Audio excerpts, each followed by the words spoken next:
How to log in FACEIT account. Hello everyone, I am Bishaka and welcome to our channel. I will take you through the step-by-step process on how to log in to FACEIT account. Now let's get right into the tutorial. In order to log into FACEIT, open your preferred browser and in the search bar, search for FACEIT.com. You will be led to the homepage of FACEIT. Here, tap on the top right of your screen and you will see the login button. Tap on that. You will then be led to the login portal of FACEIT. So go ahead and enter your email address and your password that you have previously used to sign into FACEIT. If you do not remember the password, you can tap on the Forgot Password option you see there and further recover your password by following the on-screen prompts.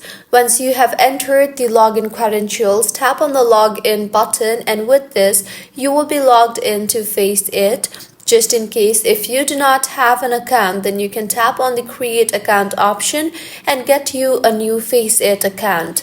So this is how you can log into FACEIT account. If you find this tutorial helpful, please make sure to like the video and do subscribe to our channel for more contents like this.